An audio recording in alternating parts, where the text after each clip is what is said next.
এই পুরো ঢাকা কলেজের লাইন লাগে বিক্রি হয়েছে যে এখানে ঢাকা কলেজের সামনে আর কখনো ফুটপাত বসাবে না, এই মর্মে তারা দোকান পাবে।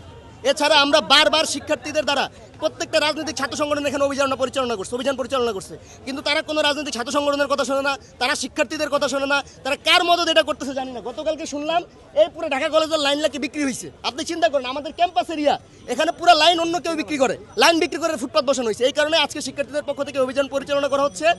আমরা এগুলা নিয়ে ভিতরে রাখতেছি, পরবর্তী পুলিশ এসে মুচলেখা দিয়ে সংবাদ সম্মেলনের মাধ্যমে আমরা কর্মসূচি শেষ করব। এটা প্রপার ইনফরমেশন পাই নাই, বাট আমাদের কাছে ওখানে যারা থাকে তারাই যখন উঠাইতে বলছি তারা বলছে যে ভাই আমরা তো লাইন কিনছি। তাদের ভাষ্য এটা যে আমরা তো লাইন কিনছি, কত টাকা দিয়ে কিন্তু সেটা তারা বলে না, তারা বলতে চায় না। মানে ওইটাও তার মুখ দিয়ে মানে অ্যাক্সিডেন্টলি বের হয়ে গেছে যে আমরা তো লাইন কিনছি। যেমন দেখেন মাত্র কিন্তু একজন বললো যে আমি এখানে মানে নর্মালি বসেছি। আপনি এখানে কারো মদত ছাড়া নর্মালি কেউ ফুটপাতে দোকান বসায়? বাংলাদেশে তো এরকম কোনো সিস্টেম নাই যে আপনি ওখানে ফুটপাতে দোকান বসেন কেউ আপনার কিছু বলবে না। অবশ্যই কারো মদত এখানে বসানো হয়েছে, সে তো স্বীকার করতেছে না। বাট গতকালকে আমরা একটা প্রপার ইনফরমেশন পাইছি যে এই চন্দ্রিমার এই মাথা থেকে আপনার পুরো নাইমের গলির ওই মাথা পর্যন্ত পুরো লাইন বিক্রি করা হয়েছে টাকার বিনিময়ে, ইভেন ফুটপাত বসানো হয়েছে। এই কারণে আজকে আমাদের শিক্ষার্থীদের এই প্রতিবাদ।